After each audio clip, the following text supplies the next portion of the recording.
Good afternoon, Mr. Ledwaba. Good afternoon, Chief Justice. How are you this afternoon? I'm okay, Chief Justice. Yes. Thank you for availing yourself for consideration for appointment as a judge. We appreciate that you have made yourself available. Thank you, Chief Justice. I will ask you some questions, and after I have finished, I will ask the Judge President to ask you questions, and after that it will be the representative of the Premier of Limpopo, and then the commissioners will come after that. I understand, Chief Justice. I see that you have 4 degrees behind your name. Yes, Chief Justice. It's a BProc degree, it's a LLB, and 2 master's degrees. That's Is that correct, right? Chief Justice, yes. And you got your BProc degree from the University of Limpopo, and your LLB from the University of Pretoria, and the LLM, the 2 LLMs from the University of, one from the University of Pretoria and the other from UNISA. Is that right? That's correct, Chief Justice. Yes, and your BProc you got in 1988, your LLB 2002, LLM, first LLM 2003, and second LLM in 2018. That's correct, Chief Justice. Yes, and you started your working life as a private teacher, is that right? It's just correct. Yes, and but in 1989 you started your articles with a law firm called Ramotipa and Makobe, is that right?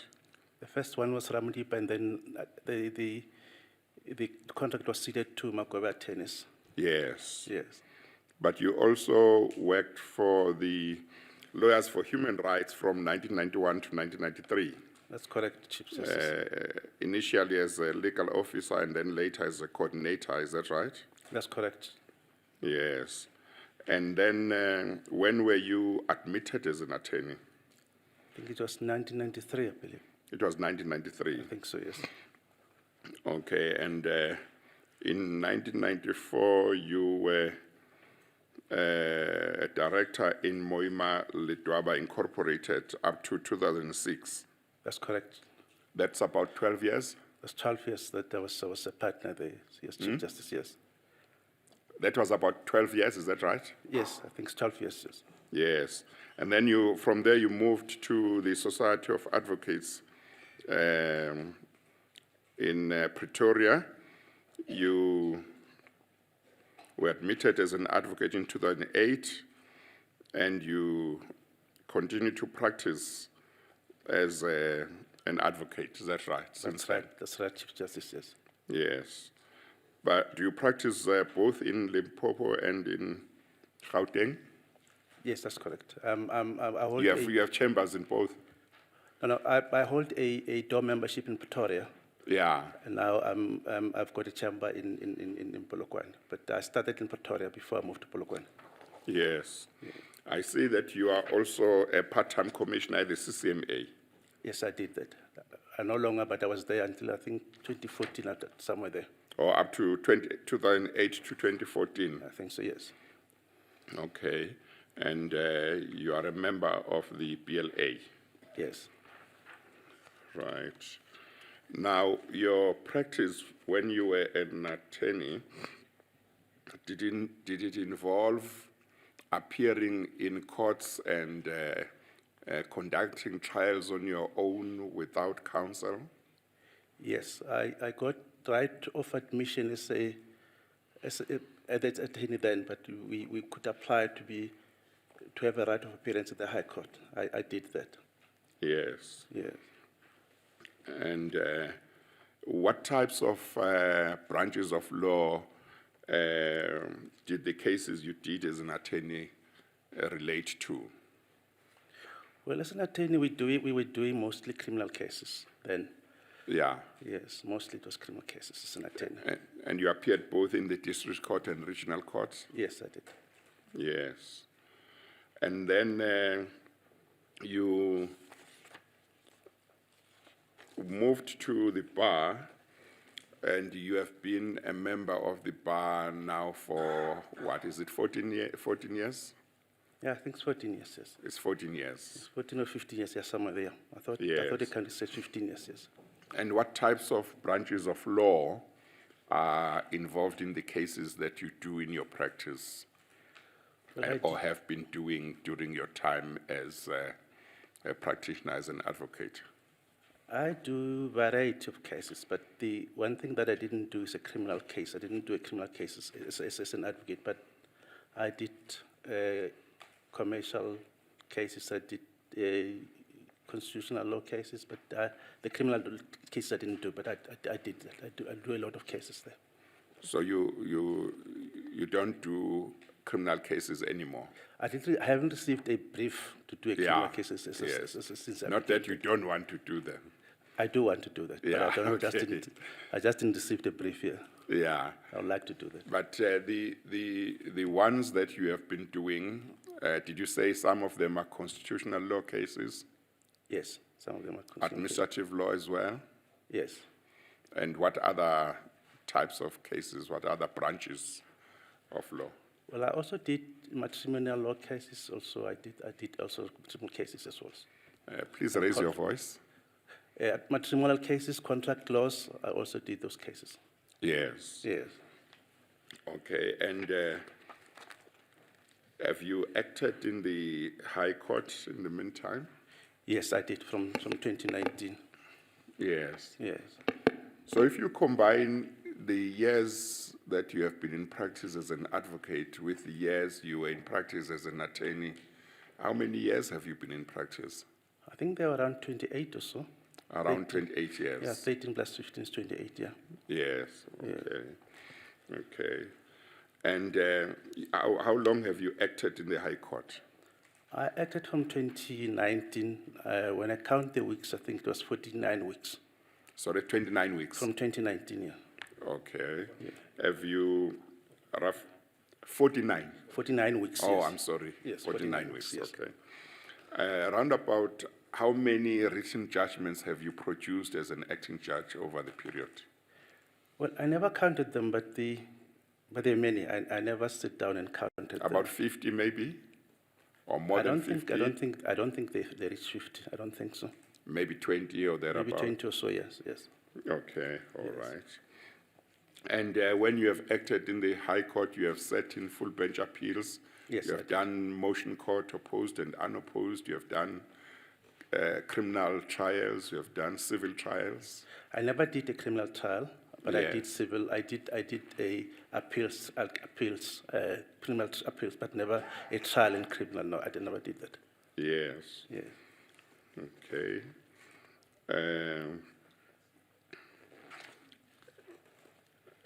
Are any of the cases that you have appeared in, either as the attorney or as an advocate, have any of the cases in which you have appeared been reported?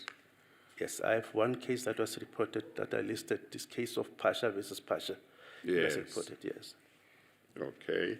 And the judgments that you have written as an acting judge, has any of them been reported? Yes, they were reported. some of them. Do you remember about how many? Now I can remember two while sitting Okay. here, but there may be more, but I remember two now. Yes. Yes. Okay, all right. What can you tell the commissioners that can show that you are somebody who subscribes to the values of the Constitution? Well, to start with, I did a master's in constitutional law. I did a master's. One of the masters, the first master's that I did, it's a constitutional law related. The first master's. But then from there, I was involved with the Lawyers for Human Rights, where we're doing most constitutional law related cases, and also some of the cases that I dealt with as a judge, the most constitutional related. Yes, most of them, they've got some elements of constitutional in them. Yes. Okay, I'm going to now give the Judge President the opportunity to put questions to you. He will do so, and after that, I will allow Mr. Singh, Advocate Singh, to also put questions to you. Judge President. Thank you, Chief Justice. Good afternoon, Mr. Ledwaba. Good afternoon, Chief JP. Just on your acting stint, you mentioned an overall total of 49 weeks. Yes. Were you in a position to sit in both divisions of the High Court Limpopo, that is Polokwane and Toyando? Yes, I did. Now, over and above the 49 weeks you have acted, did you, over and above this, ever acted pro bono? If so, for how long in that division? I didn't count the weeks, but I remember two terms that I did, that I can recall now, that I did matters on pro bono basis. Thank you, Chief Justice. That will be all. Thank you. Advocate Singh. Thank you, Chief Justice. Good afternoon, Advocate Ledwaba. Good afternoon, Nice to see you Commissioner. again. Nice to see you as well. Okay. I want you to respond to a comment submitted by the Limpopo Society of Advocates. Yes. At point number 35, 35.1, and I suppose emanating from section 174 of the Constitution, it says the candidate's appointment will help the racial composition, Yes. but not the gender composition of the bench. Yes. Given the current composition of the Limpopo division, Yes. how would you respond to that comment? Well, I know that we've got only one female judge there, but there are two positions that have been advertised. So having that in mind, in terms of section 174(2), in terms of the gender, I will be contributing to the gender profile. You mean the racial aspect and then the gender? Yes, I'm black, and I'm talking about race, and then I'm a male. But if they're talking about gender and racial, so as a gender, as a black, I'll be contributing in that respect. No, thank you very much. Thank you, Chief Justice. Thank you. Commissioner Nyambi. Thank you, CJ. Afternoon, Advocate Ledwaba. Afternoon, Commissioner. If you can just share with us something that you think it's very significant that we have to consider today that has happened between the last time you were interviewed and now, that you think now you stand a better chance. I've never appeared before this commission. It's my first time. It's your first time? Yes, that's my first time. No, I've so never is- appeared before this commission. Okay. That's my first time. If you can share with us your understanding of judicial accountability. Well, judicial accountability, as a judge, you account to the, you account to the client, to the attorneys. The people appeared before you. You account also to mostly to the Constitution. You account also to when you take an oath, you take an oath in terms of Constitution and to be loyal to the Constitution and the Republic of South Africa. That's accountability. I'll describe it in that way.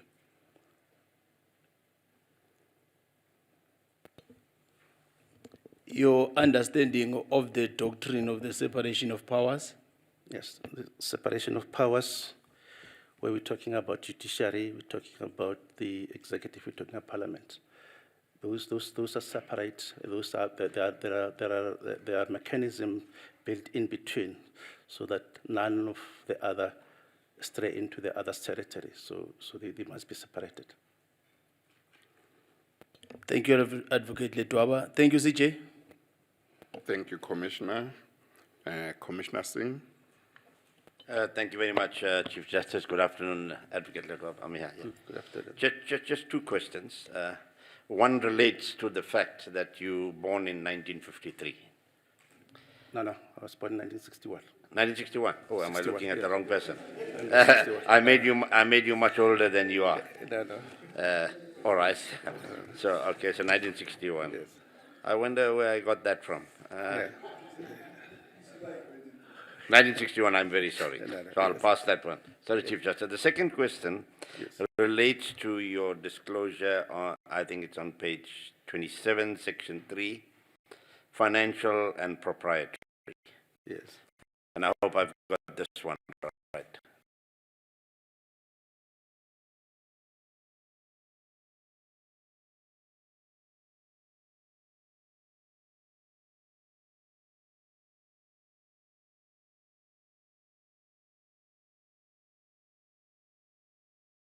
So I'm on the right track. Yeah, that's right. Then you are a sole member of Turana Properties and Leisure Close Corporation. Yes. And thirdly, you are a sole member of Letamaga Transport Close Corporation. Yes, that's correct. What I'd like to know very briefly is what are the activities of these different companies?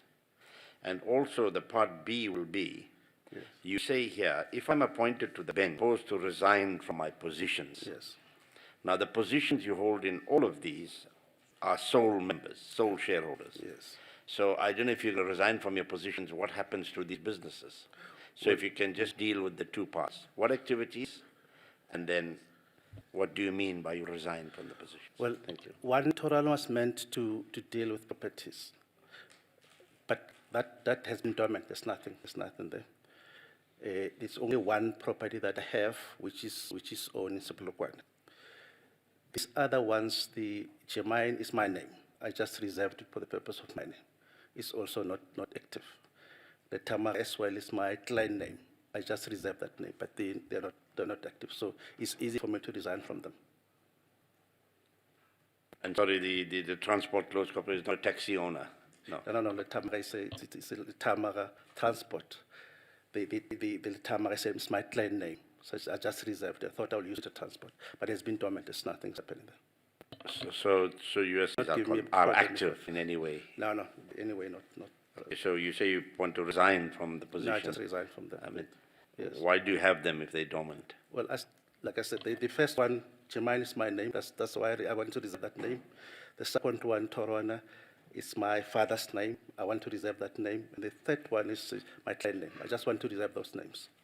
But now they're not active. Okay. Okay, Chief Justice, thank you. First time I hear of somebody wanting to form CCs or companies to reserve names. But anyway, I'll accept your answer. Yes. Thank you. Commissioner Teodovu. Thank you, CJ. Good afternoon, sir. Good afternoon, Commissioner. I was like Commissioner Nyambi, Yeah. that you came here the other time. Now, I think you're confusing me with the Deputy Judge President. No, it's of okay. Gauteng. It's okay. It's okay. Yes, I think I want to link the second question that he asked you, the separation of power. Yes. Do you think that, what is, in your own understanding, judicial overreach? And do you think that there is something like that in our country? Well, judicial overreach, it means when the court stray into this separation of powers territory. And I don't think, my dissertation dealt about that, but I don't think that in practice that's what's happening, because if you understand the role of the court, it's not that the intention is to get into the shoes of the executive or legislative. No, that's not them. The Constitution does not allow that, actually. Will I be correct when I say the issue of, or the so-called judicial capture, Yes. is linked to judicial overreach? But I don't know judicial capture. I don't know about it. You don't know it. No, I don't. You haven't heard about it. Judicial capture, no, I don't. Sure. No, Thank you, CJ. Thank you. Thank you. Commissioner Moimang. Thank you, Chief Justice. Good afternoon. Good afternoon. Mr. Ledwaba. Good afternoon, Commissioner. Thank you. My question relates to 1.8 in the questionnaire. Yes. 1.8 that speaks to your recent appointment to the Compensation for Occupational Injuries and Disease Act 130 of 1993. Yes. Is my reflection correct? Yes, that's correct. I'm trying to avoid the slipping into the terrain that my fellow commissioners have done. So, are you aware currently of the amendment that are being proposed to the bill that was passed by National Assembly and is currently before the National Council of Province? No, I'm not aware of that. Okay. No, I think let me then stop there because I wanted to assess as to whether your recent appointment probably might have prompted your excitement to look into the new changes that are brought to COIDA. Oh, okay. No. Thank you, Chief Justice. Thank you. Commissioner Baloyi. Thank you, Chief Justice. Not more than two questions. No, it's just one topic. I'll try and make it maybe Okay. two questions out of that. Good afternoon, Mr. Ledwaba. Good afternoon, Commissioner. Yes. Mr. Ledwaba, you were asked a question about judicial accountability or accounting. Yes. And one of the things you said was that you account to the parties before you. Yes. Can you just explain, before I ask you my question, so that I make sure we are on the same page about what you said? Yes. What does that mean and how do you do that? How do you account to the parties? The parties, when they appear before you, they expect fairness.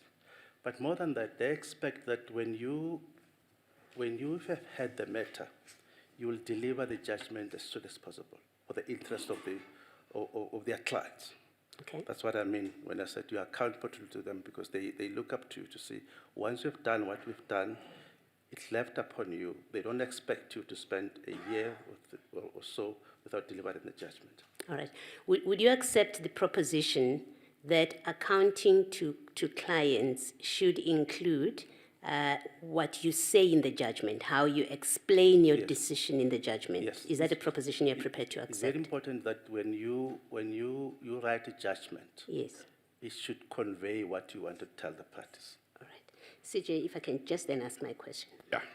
Now, if you tend to, you have a judgment, one of your judgments, and it starts at paginated page 45, and this is the matter of Dinkwanyane Muhuba versus the University of Limpopo. Yes. Does that ring a bell? Yes, I know that matter. Okay.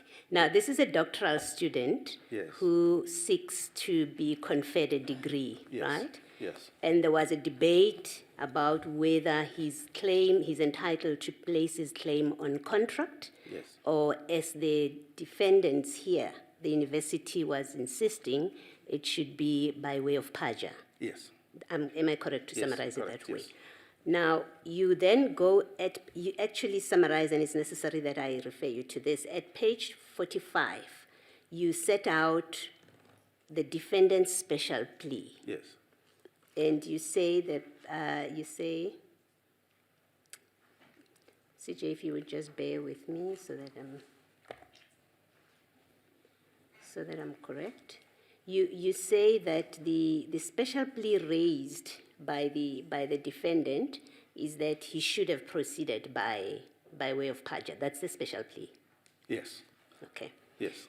Now, I'm completely confused by the reasoning in this judgment, because what you do is you discuss that the plaintiff is, and why you say the plaintiff is entitled to choose by what course of action he assets, right? In this case, he was asserting specific performance. Yes. And you say, well, he doesn't have to review, he's quite entitled to proceed Yes. the way that he did. Yes. But then explain how that is a special plea, we agree on that. Yeah. And you do the analysis you do, how you get to the order that you do, because it seems like it's unaccounted for, your order, because suddenly you seem to do an unexplained somersault as if there were some other considerations that came in which are not accounted for in the judgment. I'm trying to get you to the order.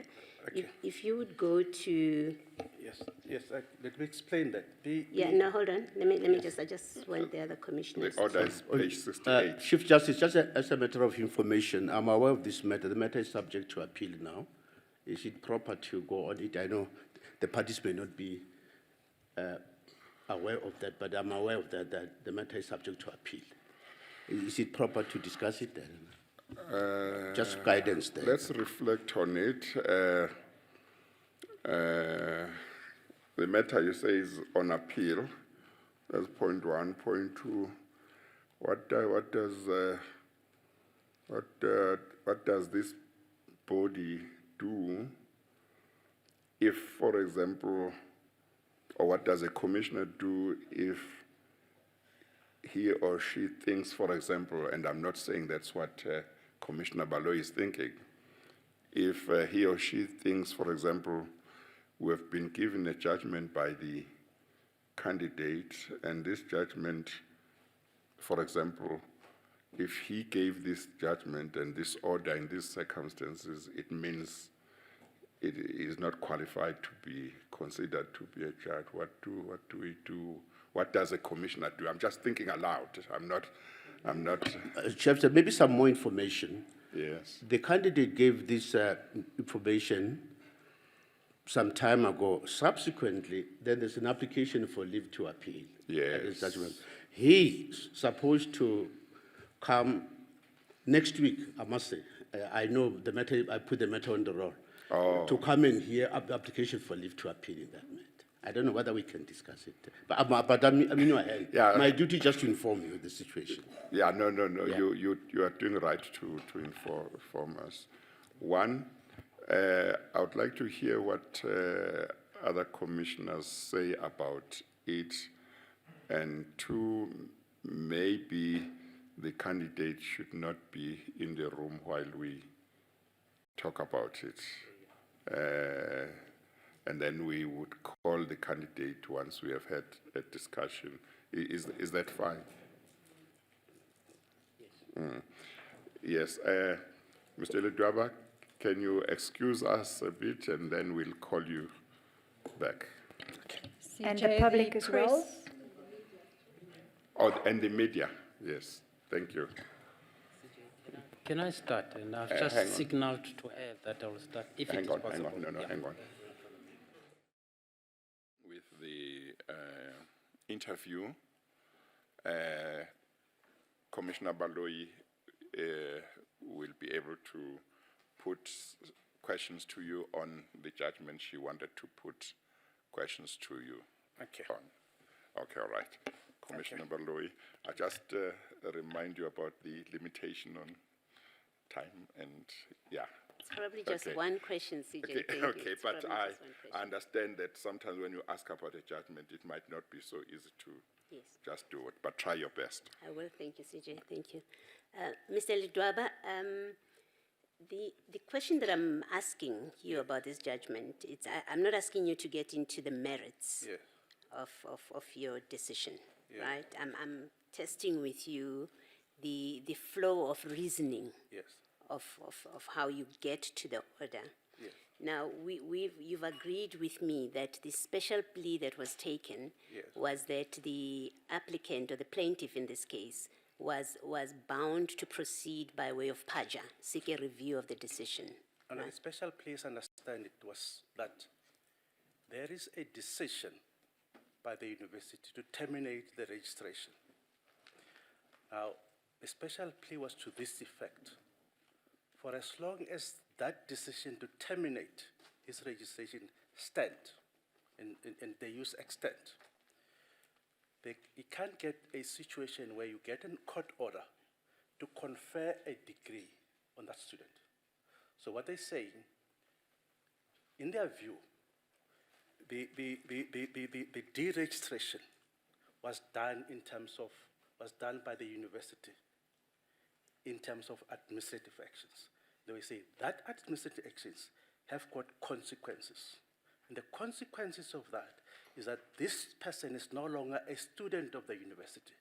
So he can't come to court and say, confer a degree on me, while he's not a student. That was special plea. Okay. Can I just read, because what you've done in the judgment is you've helpfully set out what you say was the special plea.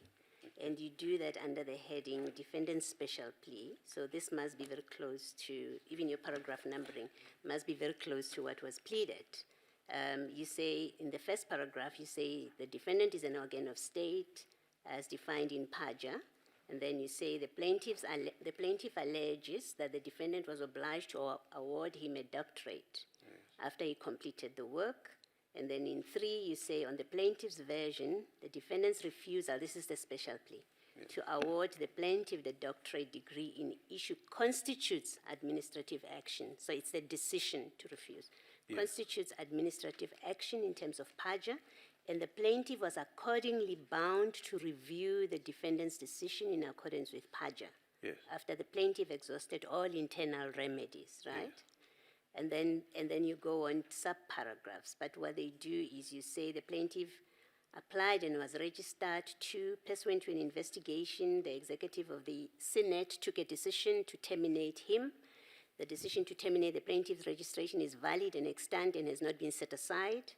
The defendant is prohibited from awarding the doctorate degree until decision to terminate his registration taken on the 5th of October has been set aside. The defendant's refusal to award the plaintiff the doctorate degree is in issue constitutes administrative action. That's the special plea.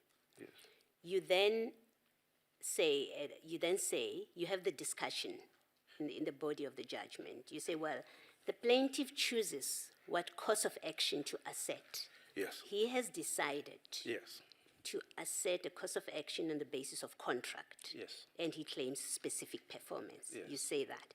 And you say there's nothing wrong with that. With him proceeding by making that choice. You say that. And I follow your reasoning as you do that, why you say that. And then you get to the order. You say, I uphold the special plea. That's what you do. You uphold the special plea. Now, it seems to me that, or at least I think there's a need to explain the incongruency in reasoning, in your reasoning and the order that you give. Because your reasoning is entitled to proceed by way of contract. And then you say the special plea succeeds, that he's obliged to proceed by way of PAJA, because that was the special plea. No, what Commissioner was reading was the version of the defendant. They were saying he approached the court in terms of the administrative law. Now he approached on the basis of a contract. So there were these two versions. One was saying, I'm here on contract and I want the specific performance. I must be given a degree. The other one, the respondent, was saying, no. The Senate, whatever the Senate was doing, was not a contractual relationship. They were administrative in nature. So there were these two versions. And they were saying, our special play is this. Because the university has deregistered you, you can't leave this consequence of your being deregistered and then ask the court to confer a degree on you. That's why I said I'm upholding the special plea. One is prayer number 1. Number 2, the prayer for the conferral of the doctorate comments on the plaintiff is dismissed because I could not confer a degree on a student whose registration has been dismissed. So what Commissioner was reading was the two versions. So I was faced with these two versions. Yes. and there was a special plea that I had to deal with. So I was not dealing with the merits. The question was whether there is a valid special plea. That's why I held a special plea. All right. Can I just, lastly, CJ, just this, can I raise another difficulty Yes. from what you have just said? You dismiss the prayer for the conferral of a degree. You dismiss that even though you are seized with a special plea, because you say in the judgment the parties agreed that the special plea raised by the defendant should be decided. So I have the problem with the congruency or the coherence of your reasoning, how you get to dismiss the special plea, but assuming you are correct in your explanation, you've now dismissed the prayer for the conferral of a degree when in fact what was before you is a special plea raised. Now you're dismissing on the merits. Isn't that problematic? Well, otherwise, I don't know what would, because there's a prayer before me that says to me, confer a degree on me. Otherwise, then I will have to leave that prayer. Then what do I do now?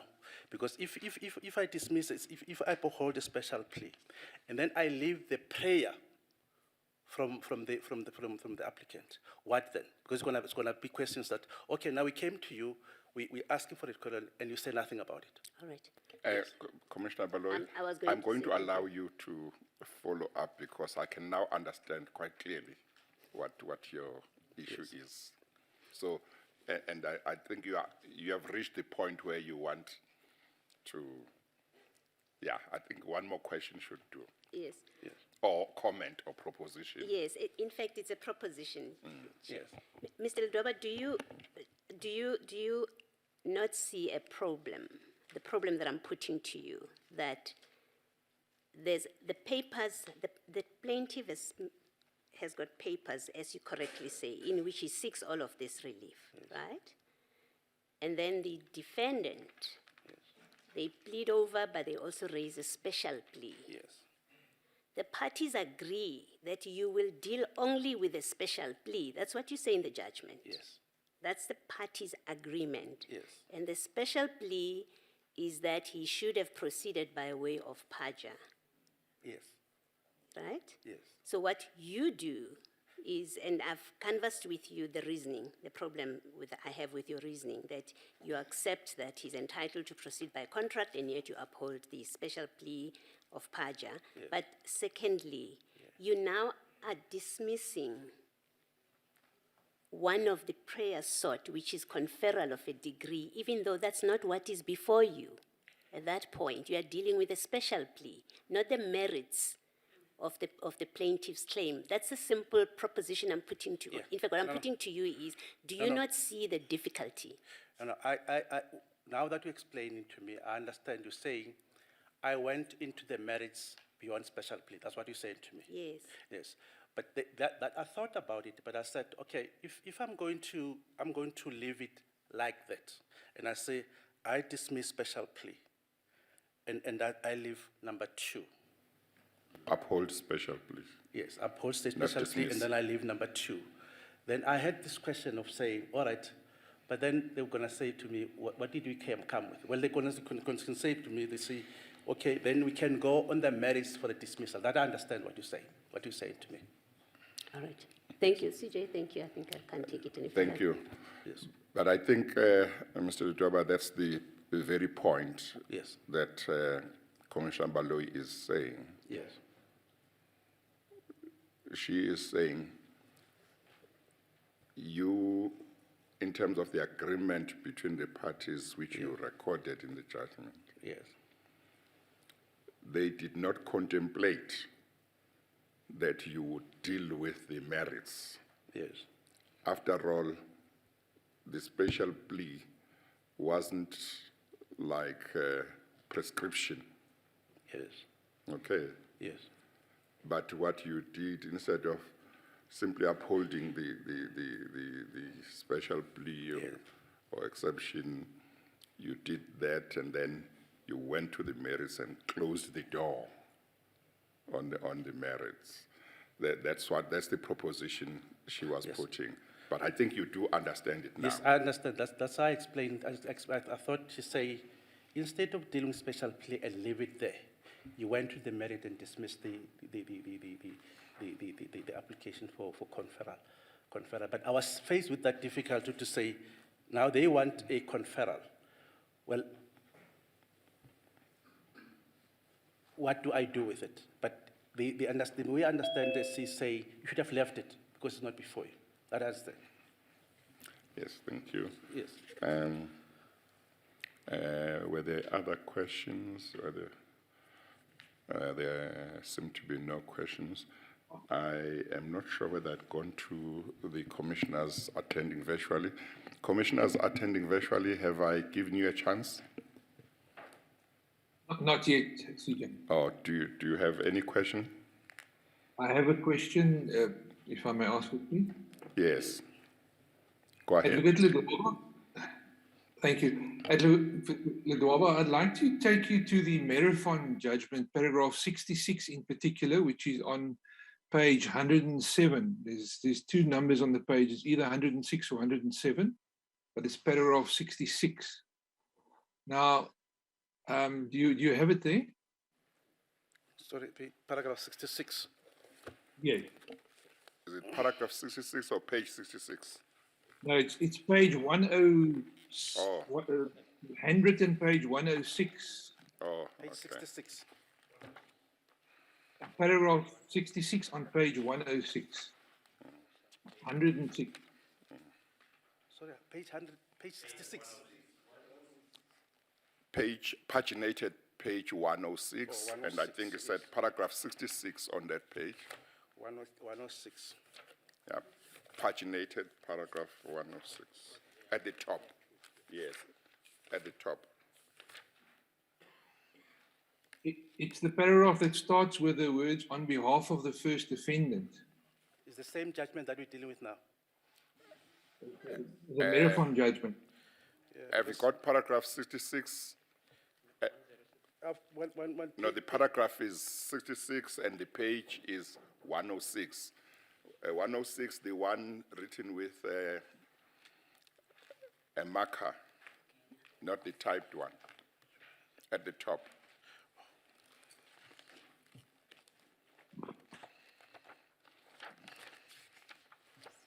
Yes, page, yes, I'm there. Yes, he is Right. there, Commissioner. Yes. Now, in this style of judgment writing, one is sometimes unsure who's speaking. Is it the party referred to, or is it the court making a conclusion? So the first sentence is clearly the first defendant's case, because it says on behalf of the first defendant, it is submitted, etc. But the last sentence in that paragraph, is that a conclusion of the court, or is that said on behalf of the first defendant? So it's the sentence that says, in the premises, there can be no doubt that the municipal manager does not have the ostensible authority, etc. Is that the court speaking, or is that still the defendant's version? Page 106, it was my assessment. Paragraph 66, are you there? Yes, page 106, where it's that the plaintiff's case is that in a capacity. No. Is the page you are looking at marked with a marker 106 at the top? Yeah. No, at the bottom or at the No, top? look at the top. At the top, okay, yes. Have you got the 106? Yes, I've got that. Can you see paragraph 66? Yes, I see that one, yes. Okay. What Commissioner Barnett is saying to you is this. That paragraph starts with, on behalf of the defendant, it is submitted that. Yes. But the last sentence of that paragraph says, in the premises, there can be no doubt that a municipal manager does not have the ostensible authority as proffered on behalf of the plaintiff. Yes, and His question is whether that last sentence reflects what you were saying, your conclusion, or whether it was recording what was being submitted on behalf of the first defendant. Yep, that is, if you look at it, the last is, it says the footnote 19. Now, on footnote 19, if you look at the bottom, it's paragraph 57, 88 to 88 of the heads of arguments. Oh, of argument. Yes. So you are referring to the you are heads of recording Yes. one of the submissions made by counsel for the Yes. defendant. Yes. Okay, all right. Yes. Commissioner Barnett? Okay, that to some extent addresses my concern because there's a sentence in the center of that paragraph which says, any person in his right mind should know that no municipal manager has the power to take a decision, etc., etc. And I was concerned about that wording, person in his right mind. So you're saying that, is that the court's word? That's not the court's wording, that you're saying is the party's wording. That was a submission by the party. And Okay. I mentioned the page there. Okay. Yes. Now, okay, I just thought that was a bit harsh if it was in any way the court speaking, because it makes it sound as if someone who disagrees with it is then someone of unsound mind or that's It was some not, other it was, problem. no, it was, no, it didn't come from me. That was the submission, yes. No, Thank you very well, I much. guess the only point that you can take from this, Mr. Ledwaba, is that it is quite important when you write a judgment to make sure that what is being said by a witness or counsel should be clear, and what you are saying as the judge must be clear. So the reader must be sure, Yes. which otherwise they attribute to you something that was said by counsel. Yeah. And maybe counsel said something quite terrible. Yeah, that's why I specifically said, refer to page 87 Yes. of the heads of arguments. Yeah, Because no, I didn't no, want that- it to be like, it comes from me. Yeah, no, Yes. that's fine. That's Yes. fine. Is there any other commissioner attending virtually who wishes to ask some question? Nobody. Okay. CJ, if you are done with the commissioners, can I do the sweeping? There's a comment. here Yeah. that I Okay. think All we should- right. One question for sweeping. It's just that Mr. Ledwaba, the GCB in its comments, they have a note there that you declared that in 2000 when you were a director. Yeah. at- Oh no! at- If it's those, Yes. you need to put to him. Yes. All that needs to be put to him. All right. Yeah. This is the only one, Oh, CJ. okay. This is the only one. You were director and the Law Society fined the firm for late submission of their books of account. Yes. What is that? Just so that the commissioners and the public knows that you have responded to it. Yeah, in 1999, coming 2000, there was a problem of our machine being able to capture the following year. And there was this thing, and then they explained it as Y2K. There was a talk about it that our machines that we had then was not going to be able to capture numbers beyond 2000. So that happened to us. I'm not sure if I could. So when we were supposed to capture for the following year, 2000, our computers could not capture because that computer was made only for up to 1999. You're saying that's the explanation for the late submission of the Yes. books to the Law Society? Yes, the submissions are done in February. Okay. So in January, when we opened want to capture for 2000, and we had a problem because that machine could not capture 2000. And then we started now doing these things manually. And February came and passed, and then we were late to submit the documents. That's why we were fined. We were not the only firm then, because it affected many firms then. All right. Thank you, Chair. Thank you. We have come to the end of this interview. Thank you very much, Mr. Ledwaba, for availing yourself.